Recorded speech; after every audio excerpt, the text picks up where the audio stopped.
Rasburicasa elite, que es una oxidasa de urato obtenida por bioingeniería, que cataliza la oxidación enzimática del ácido úrico hasta formar alantoína, metabolito soluble e inactivo. Según se ha demostrado, disminuye los niveles de urato con mayor eficacia que el allopurinol. La rasburicasa está indicado su empleo para el tratamiento inicial de la hiperuricemia en niños con leucemia, linfoma o cánceres sólidos que reciben tratamiento antineoplásico que se espera origine lisis tumoral e hiperuricemia notable. La eficacia terapéutica puede disminuir por la generación de anticuerpos contra el fármaco que ha sido obtenido mediante modificación genética de una cepa de Saccharomyces cerevisiae. El uso de la rasburicasa se acompaña a veces de hemólisis en personas con deficiencia de deshidrogenasa de glucosa 6-fosfato, glucose 6-phosphate deshydrogenase, G6PD, metahemoglobinemia, insuficiencia renal aguda y anafilaxia.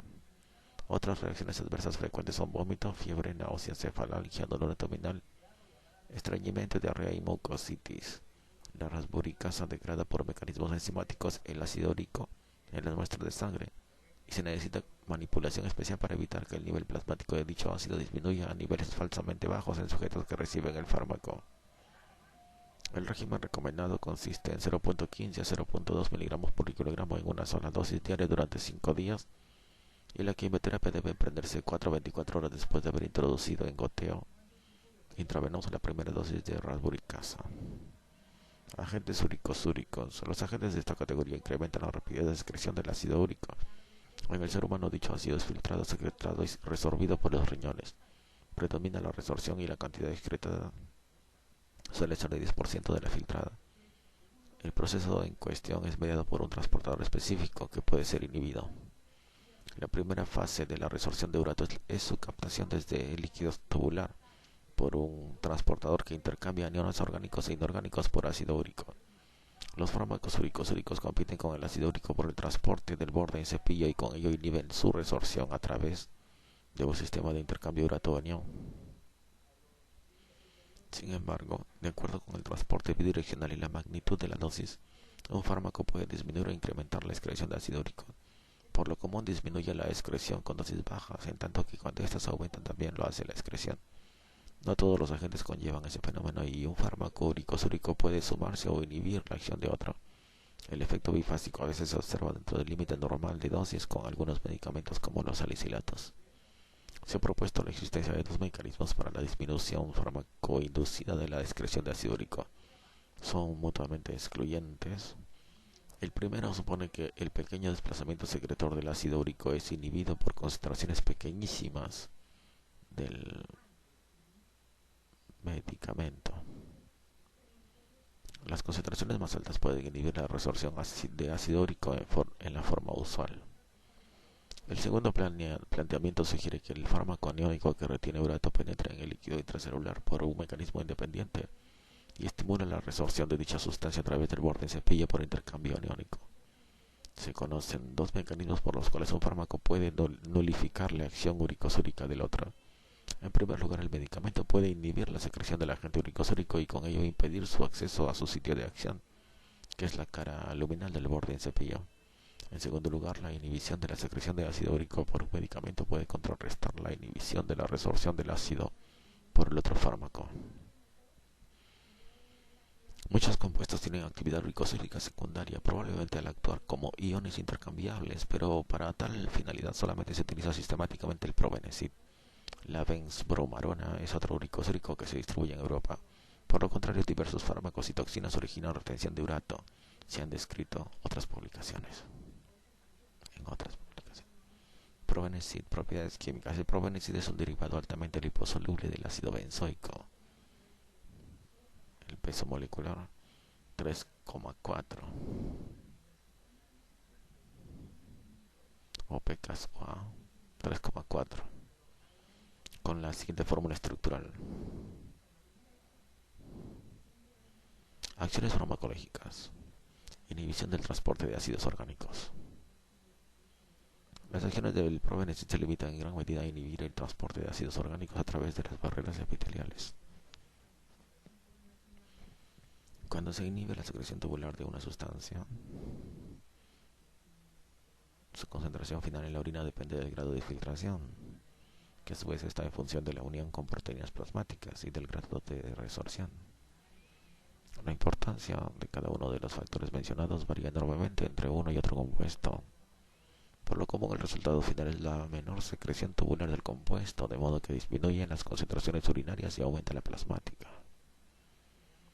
El ácido úrico es el único compuesto endógeno importante cuya excreción aumenta el probenecid. Esto se debe a que inhibe su resorción. La acción uricosúrica del probenecid disminuye si se administra junto con salicilatos. Inhibición del transporte de diversas sustancias. El probenecid inhibe la secreción tubular de diversos fármacos, como el dotrexato y el metabolito activo del clofibrato. Inhibe la secreción renal de los metabolitos glucurónidos inactivos de los NSAID, como naproxen, cetoprofen e indometacina, y con ello aumentan sus concentraciones plasmáticas. Inhibición del transporte de monoamina a líquido cefalorraquídeo. El probenecid inhibe el transporte del ácido 5-hidroxiindolacético, 5-hidroxiindolacetic acid, 5H1AA, 5HIAA, y otros metabolitos ácidos de las monoaminas encefálicas del líquido cefalorraquídeo hacia el plasma. Puede modificar el transporte de fármacos como la penicilina G. Inhibición de la excreción de bilis. El probenecid disminuye la secreción de algunos compuestos por la bilis, incluidos los agentes diagnósticos verde de indocianina y bromosulftaleína, bromosulftaleín BSP. También aminora la bromosulftaleína, También aminora la secreción de rifampicina por la bilis, con ello aumenta sus concentraciones en plasma.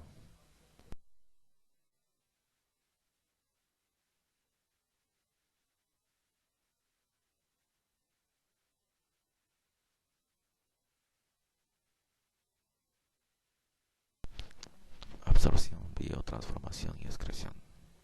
Por vía oral el probenecid se absorbe totalmente.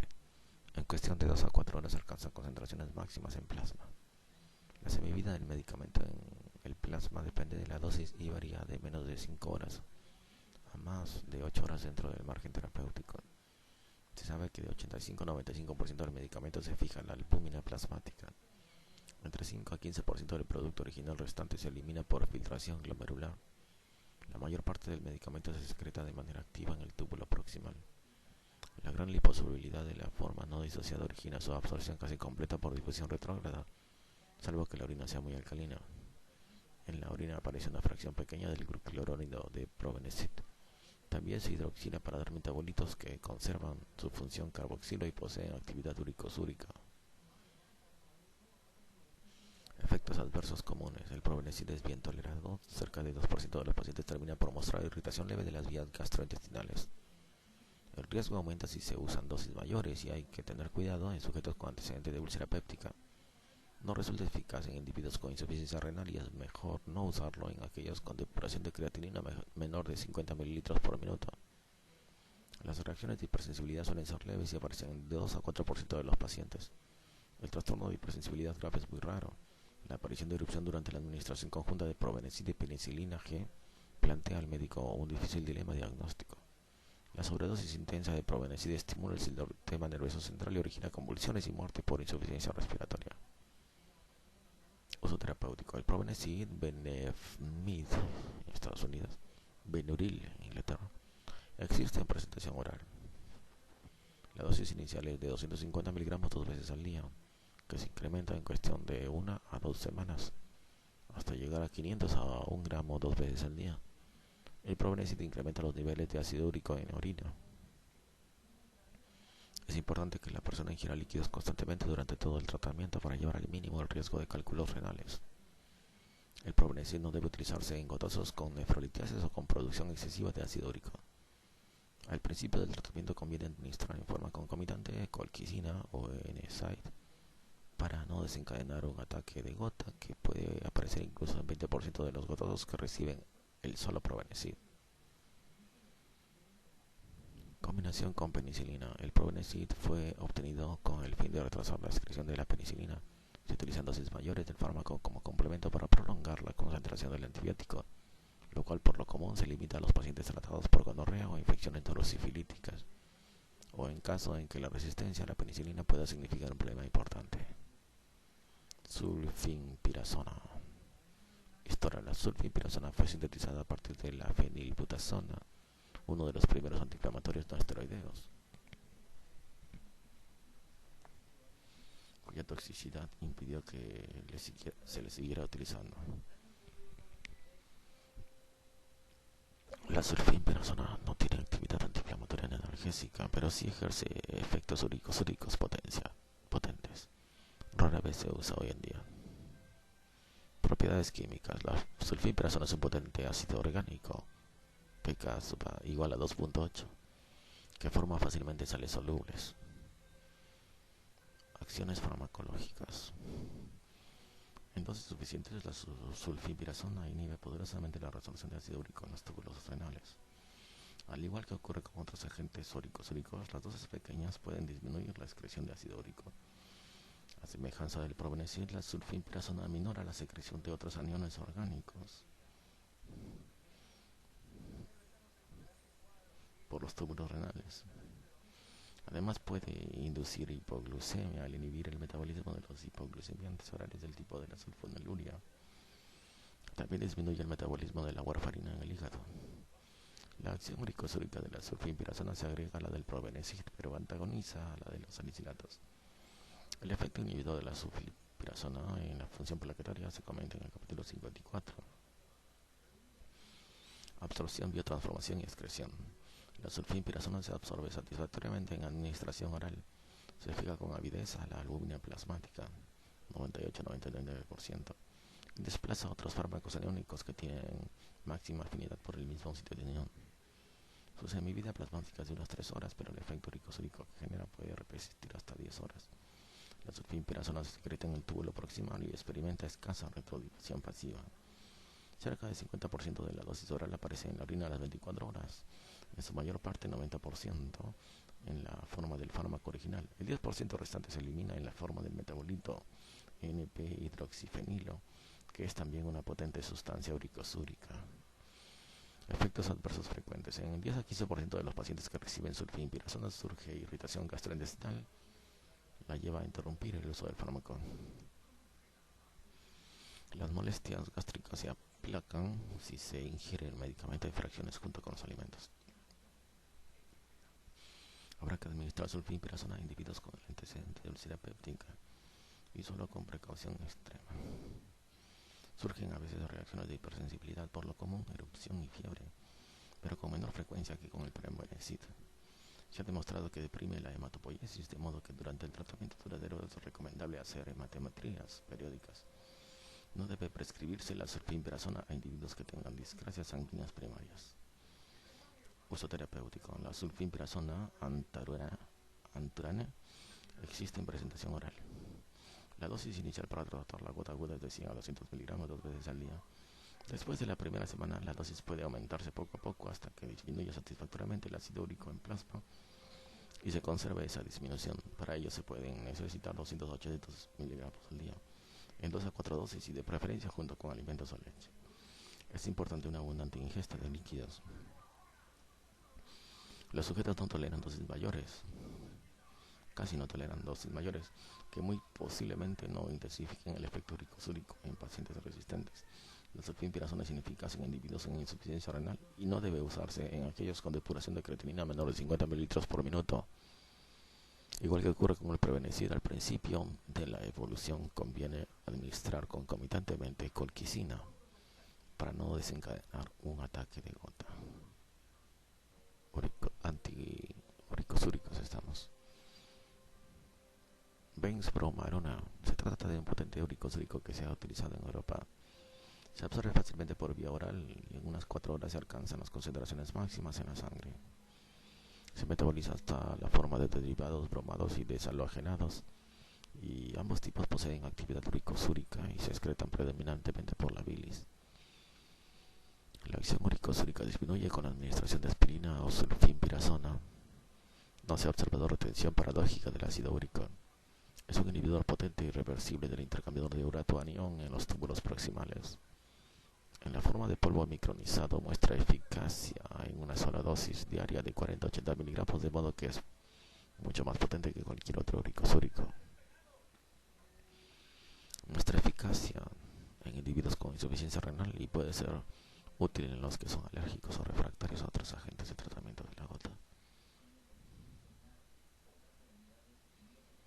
Los preparados que contienen allopurinol y benzbromarona son más eficaces que cada uno por separado para disminuir los niveles séricos de ácido úrico, a pesar de que el segundo medicamento disminuye los niveles plasmáticos del oxipurinol, que es el metabolito activo del allopurinol.